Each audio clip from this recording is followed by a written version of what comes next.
ni inzira y'intambwe ku yindi kandi hamwe n'igihe hamwe no kwiyemeza ndetse n'ibikorwa bifatika tuzagenda tugera ku byo twiyemeje. Aya masezerano agamije guhagarika burundu imirwano no kwambura intwaro inyeshamba. Bizashyirwa mu bikorwa kabone nubwo umutwe wa M23 utashize umukono kuri aya masezerano. Yego, ndatekereza ko ari ngombwa kugaragaza ko hari inzira ebyiri zirimo gukorwa. Hari inzira twabonye uyu munsi aho hasinywa amasezerano ya Washington hagati y'ibihugu, ariko kandi hari n'inzira ya Doha ari ibiganiro birimo kuba hagati ya leta ya Kongo n'umutwe wa M23. Turabizi ko hari isano ikomeye hagati ya M23 n'umwe mu bashyize umukono kuri aya masezerano i Washington uyu munsi ari bo u Rwanda. Bityo rero nubwo M23 itahagarariwe muri aya masezerano, hari ibyitezwe bigaragara ko impande zose zizirinda gushyigikira imitwe yitwaje intwaro igihe aya masezerano azatangira gukurikizwa. Turabizi ko hari isano ikomeye hagati ya M23 n'umwe mu bashyize umukono kuri aya masezerano ya Washington abo n'u Rwanda. Bityo nubwo M23 itahagarariwe muri aya masezerano uyu munsi, hari ibyitezwe bigaragaza ko impande zose zizirinda gushyigikira imitwe yitwaje intwaro, ariko kandi igihe amasezerano azaba yatangiye gushyirwa mu bikorwa. Tuzi neza ko hari isano itaziguye na M23 kandi dutegereje ko amasezerano ya Washington azagira ingaruka ku myitwarire yabo. Urabizi ko hakiri imirwano mu burasirazuba bwa Kongo no kuri uyu wa gatatu yari ikomeje. Ese perezida wanyu yaba yari biganirije Perezida Trump? Of course, this is a major concern for us. Cyane rwose, iki ni ikibazo gikomeye kuri twe. Urumva ikihutirwa kuri twe si ugusinya amasezerano, ahubwo igikomeye cyane ni ukubona ayo masezerano agira impinduka zifatika mu karere karimo intambara. Ibi ni byo tutahwemye kugaragaza muri iyi nzira y'amasezerano ya Washington. Twabigaragaje mu byiciro byose ko gusinya inyandiko z'amasezerano ari igice cyoroshye cyane, ariko ikibazo ni uguharanira ko ibyo biyemeje bitanga impinduka zifatika muri kariya gace. Kugira ngo ibyo bigerweho, dukeneye ingamba zikomeye zo kubahiriza ibyo bemeye. Uyu munsi ni intambwe ikomeye kuko yerekanye ko ibyo bemeye ubu byashyizweho umukono n'abakuru b'ibihugu. Ikitaratunyuze ndetse cyane ni uko amasezerano yagiye asinywa atashyizwe mu bikorwa nk'uko bikwiye. Tukaba twizeye ko ubwo abakuru b'ibihugu babigiyemo, ubwo noneho tuzabona impinduka zindi kandi zihuse. Ese u Rwanda ruravuga iki ko amasezerano y'amahoro yaraye yashyizweho umukono hagati ya perezida w'u Rwanda na perezida wa Kongo i Washington muri Amerika?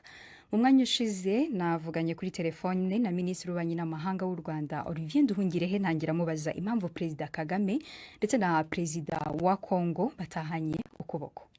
Icyangombwa ntabwo ari uguhana ukuboko, icyangombwa ni amasezerano yashyizweho umukono, amasezerano agamije kugarura amahoro n'uburumbuke mu karere, mu cyongereza bita Washington Accords for Peace and Prosperity. Rero ni amasezerano y'ingirakamaro, tukaba twizeye ko impande zombi cyane cyane guverinoma ya Kongo izayashyira mu bikorwa.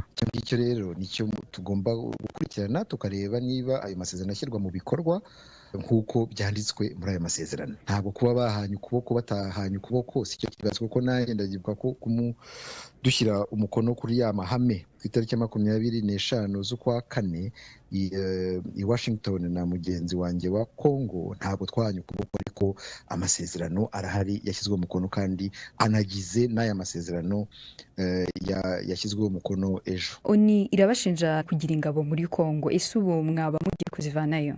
Ibyo nibyo oni ihora ikora, twebwe tugengwa n'amasezerano twashyizeho umukono. Amasezerano twashyizeho umukono rero avuga yuko ingabo za Kongo cyangwa se guverinoma ya Kongo igomba kurandura uyu mutwe w'abajenosideri wa FDLR, hanyuma u Rwanda rugakuraho ingamba z'ubwirinzi. Ibyo byanditse mu masezerano yashyizweho umukono ndetse yongeye no gushimangirwa ejo. Ibyo ntabwo bireba Loni, ntabwo tureba ibyo Loni ivuga, twebwe tureba ibyo twashyizeho umukono dufatanyije n'umuhuza Amerika. Mu kwezi kwa gatandatu umwaka ushize nabwo habaye andi masezerano nk'aya. Ese amahoro atarabonetse muri icyo gihe n'iki gitandukanye cyatuma abantu bizera aya masezerano yahagarariwe na Perezida Donald Trump?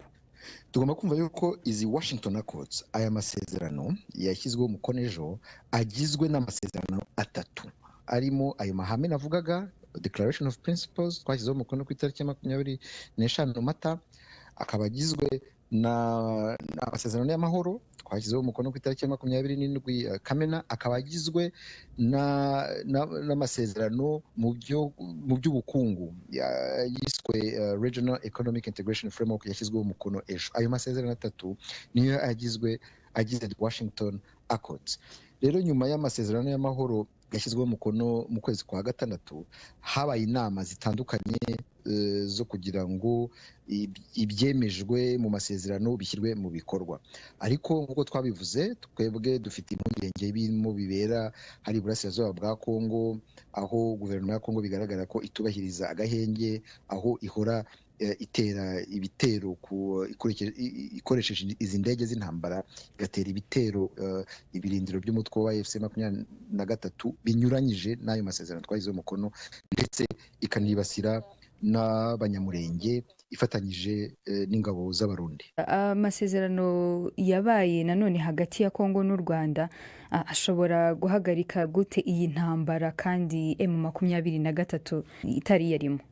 Amasezerano yashyizweho umukono ni amasezerano hagati y'ibihugu bibiri. Washington Accords ntabwo zireba umutwe wa M23 kuko areba u Rwanda na Kongo, kugira ngo dukemure ibibazo by'umutekano biri hagati y'ibihugu bibiri, ari byo bishingiye kuri uyu mutwe w'abajenosideri wa FDLR.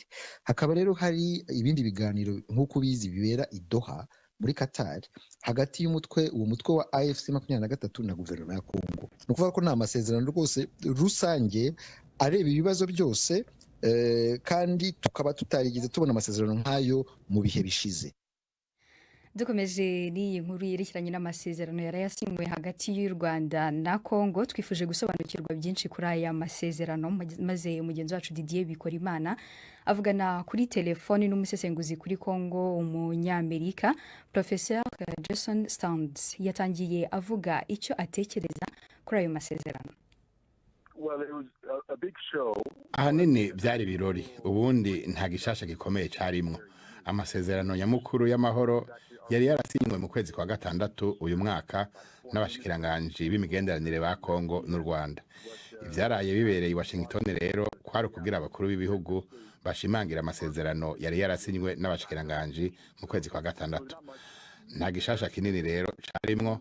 Harabaye amasezerano mashasha y'imigambi y'ubutunzi ibihugu by'akarere bizohurirako, n'amasezerano ari mu migambi myinshi myiza nk'urugomero rw'umuyagankuba, ibikorwa remezo, gucukura ubutare, ariko n'ivyifuzo gusa nivyo bifuza ko boshikako.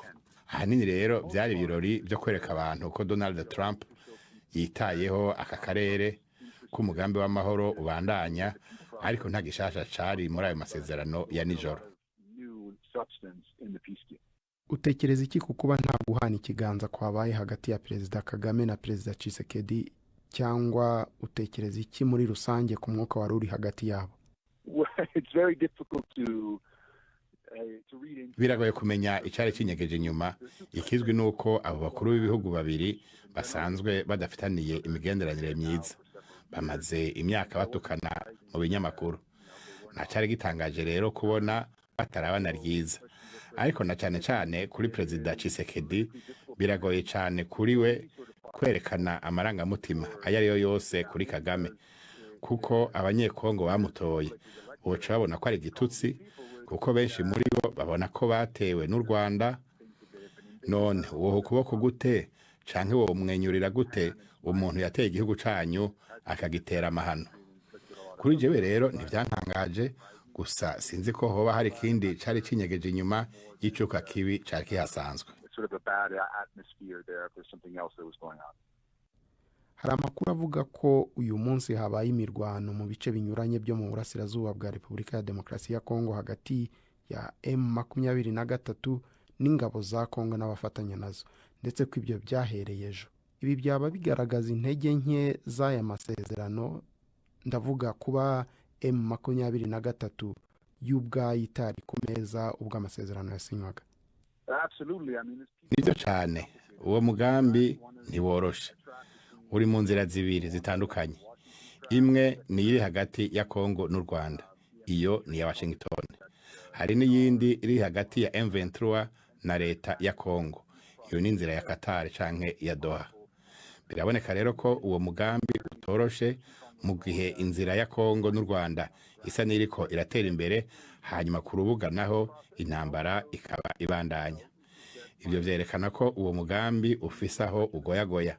Vyerekana kandi ko intureka zizobandanya gukoreshwa nk'uburyo bwo gushika kuco wifuza mu biganiro, kandi ibyo bishira umuzigo munini cyane ku bari muri ibyo biganiro, na cyane cyane Amerika na Qatar, kugira ngo bashikane ku mahoro vuba hashoboka.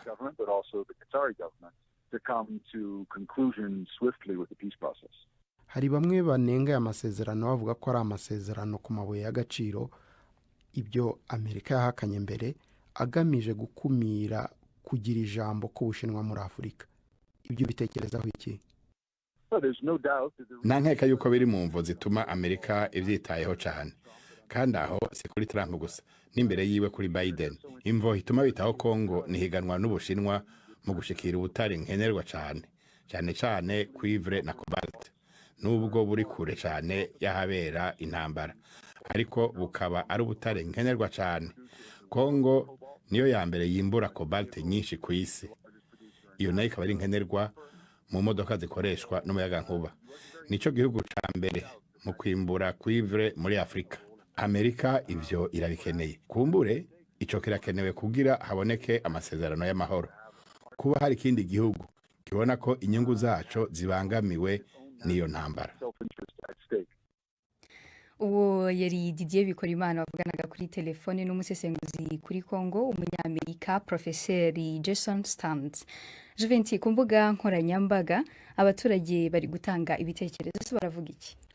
Atifa, urakoze. Inkuru abadukurikira batanze ibitekerezo ni iyo ngiyo n'ubundi y'amasezerano hagati y'u Rwanda na Repubulika na Demokarasi ya Kongo. Hanyuma Ndacyayisenga Francis yanditse ati igikuru nuko aya masezerano yatanga amahoro, abaturage bo hasi bakabona umutekano, izi nyeshyamba zose zikirukanwa muri kano gace kuko abaturage bakomeje kuhaburira ubuzima ari benshi.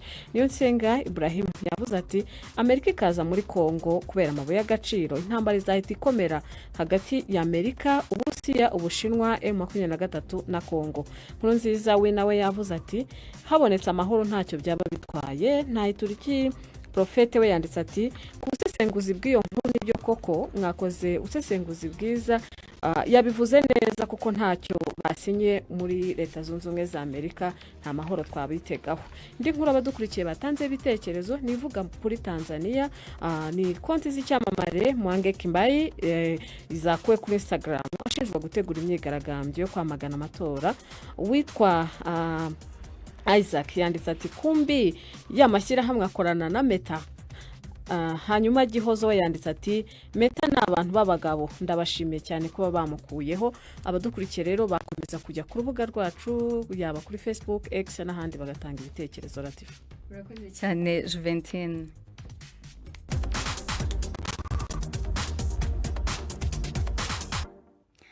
Tuvuye mu bitekerezo byatanzwe ku mbuga nkoranyambaga, reka amakuru yacu tuyakomereze mu Burundi, aho kuri uyu wa gatanu hafi isaa 4 z'igitondo mu Burundi muri komine Kibitoke